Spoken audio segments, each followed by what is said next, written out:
Shalom saudara sekalian, hari ini kita kembali merenungkan firman Tuhan, dan firman Tuhan diambil dari Hakim-Hakim 12 ayat 1 sampai dengan 7. Dikerahkanlah orang Efraim, lalu mereka bergerak ke Zafon, dan mereka berkata kepada Jefta, "Mengapa engkau bergerak untuk memerangi Bani Amon dengan tidak memanggil kami untuk maju bersama-sama dengan engkau? Sebab itu kami akan membakar rumahmu bersama-sama kamu." Tetapi jawab Jefta kepada mereka, "Aku dan rakyatku telah terlibat dalam peperangan yang hebat dengan Bani Amon, lalu aku memanggil kamu, tetapi kamu tidak datang menyelamatkan aku dari tangan mereka. Ketika kulihat bahwa tidak ada yang datang menyelamatkan aku, maka aku mempertaruhkan nyawaku dan aku pergi melawan Bani Amon itu, dan Tuhan menyerahkan mereka ke dalam tanganku. Mengapa pada hari ini kamu mendatangi aku untuk berperang melawan aku?" Kemudian Jefta mengumpulkan semua orang Gilead, lalu mereka berperang melawan suku Efraim. Dan orang-orang Gilead mengalahkan suku Efraim itu.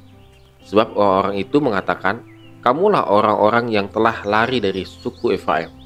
Kaum Gilead itu ada di tengah-tengah suku Efraim dan suku Manasye.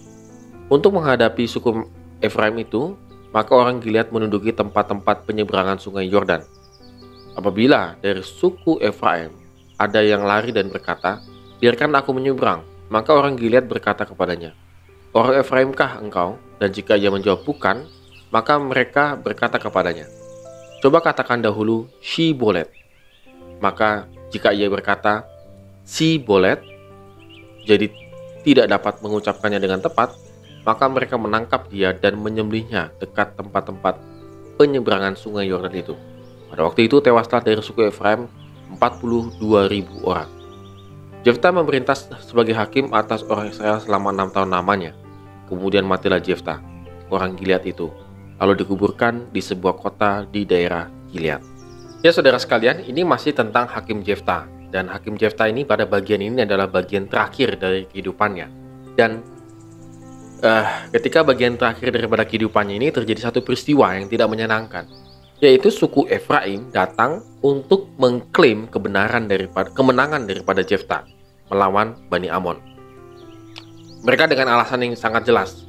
"Dulu waktu kamu berperang, kamu tidak mengajak aku, sehingga aku tidak tahu, dan aku tidak ikut berperang."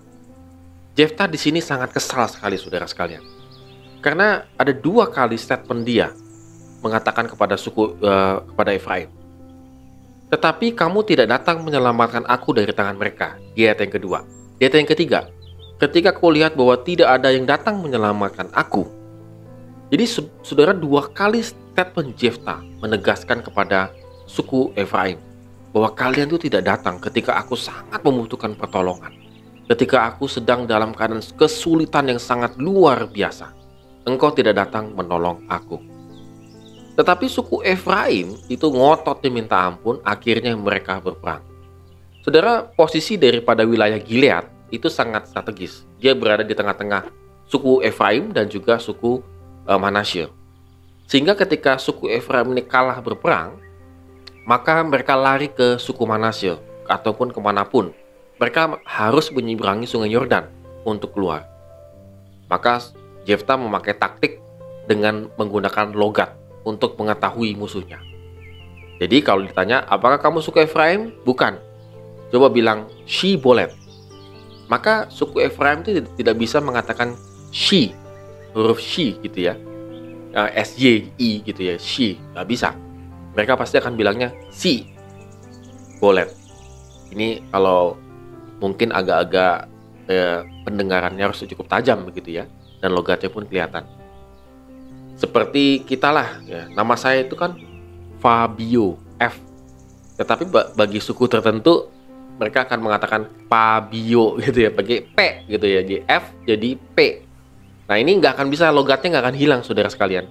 Saya bertemu banyak orang di suku tertentu, namanya siapa? Fabio. Oh, Fabio.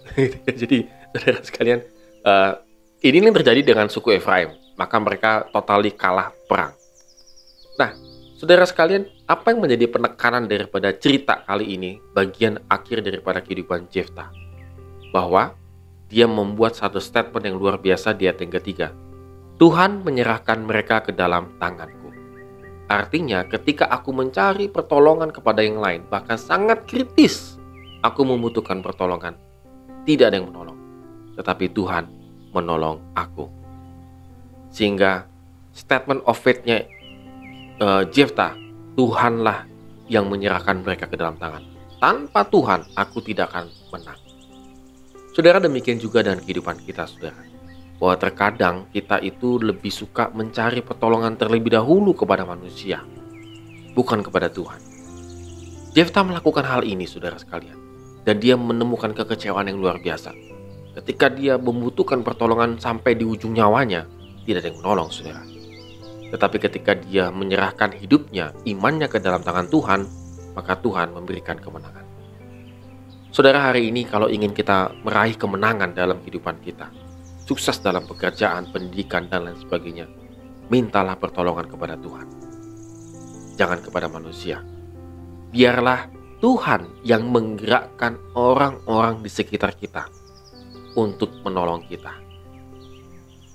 Artinya, saudara sekalian, kita datang dulu kepada Tuhan, berdoa kepada Tuhan, mencari Tuhan, meminta pertolongan kepada Tuhan. Baru tahap yang kedua, kita bisa meminta pertolongan yang lainnya. Dan saya yakin, saudara, kita akan dipimpin oleh Tuhan untuk mendapatkan pertolongan yang tepat. Karena pertolongan yang tepat itu ujungnya adalah memuliakan nama Tuhan. Sementara pertolongan yang tidak tepat, ujungnya adalah tidak ada damai sejahtera.